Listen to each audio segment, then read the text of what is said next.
What's going on, guys? First of all, if you're a fan of the NBA, please subscribe and leave a like on this video since it really helps out with the channel. Now, going into this season, there was such high expectations for the Celtics.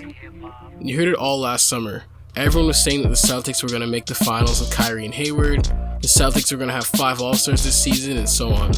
Yeah, about that. Tatum underperformed significantly this entire season compared to last year's regular season and playoffs.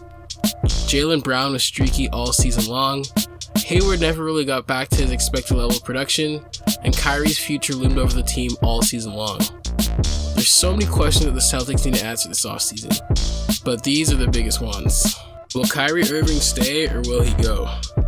All year long we heard about Kyrie leaving for the Knicks or the Nets or whoever it may be. Kyrie tries to deny it every time he's asked about it with his weird woke answers, but it's been pretty obvious that the Celtics have been dysfunctional all season, starting with Kyrie. He's been passive a lot this season, and all signs point that he's out the door. But where? I guess that all depends on the free agent talks going on this summer. If Kyrie and KD are actually trying to link up in New York, then he'll probably go there. I think any of the key destinations are on the table, but Kyrie's so weird in the sense that we never know where his head's at. One day he looks like he wants to stay in Boston, the next day he looks like he's fully done with the team. Personally, I think he's out of there.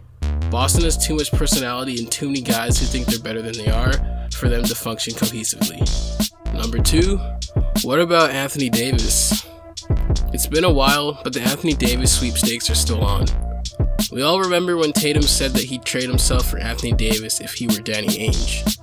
With the way Tatum disappeared in the playoffs this year, I expect Danny Ainge to make his best possible offer to pick up Anthony Davis. If Kyrie does stay, an AD and Kyrie tandem might just be enough for them to make that last push and take control of the East like everyone expected the Celtics to do this past season. Even if the Celtics lose Kyrie, making the push for Anthony Davis is still worth it if I'm the Celtics. The biggest gamble is giving up too much for a 1-year rental, which would send the Celtics back into the rebuilding stage if Anthony Davis leaves. Number 3, what happens with the rest of the Celtics? So we already know that there are a lot of egos surrounding the Celtics. Everyone thinks they're better than they are. Rozier thinks he's a star that deserves a max contract, Tatum wants to go and become the guy, Hayward still doesn't look ready yet, and Jaylen Brown has developed well, but also not as much as it may have been expected at this stage. The Celtics definitely need to make changes to this roster going forward. I expect them to probably not match what Terry Rozier has offered, since Rozier has made it clear that he wants a bigger role in this team.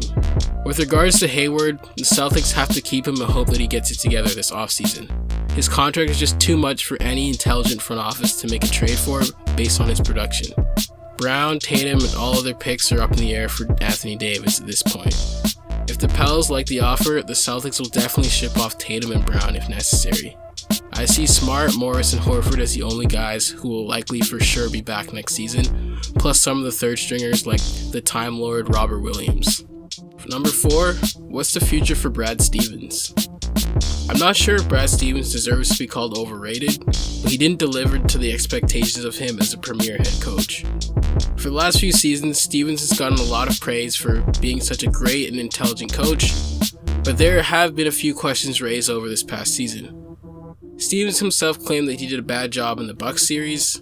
This was probably one of his more disappointing defeats in the Stevens era, but I don't think the blame can be put on Brad. There's only so much he can do when Kyrie plays terribly for 4 games straight. I think he's safe this offseason, but there's almost no other head coaches that could replace him, so the Celtics are going to just have to keep him for now at least. So with that all being said, the Celtics definitely have some work to do if they want to hang banner 18 in the near future. These are the biggest questions that need to be addressed by the Celtics moving forward. What do you guys think the Celtics should do this summer? Comment your thoughts down below. Thanks so much for watching and subscribe if you enjoyed it. Tell them, this the year I finally grew up and I turned into Jordan. This the year I finally wake up everyone who was snoring. This the year I finally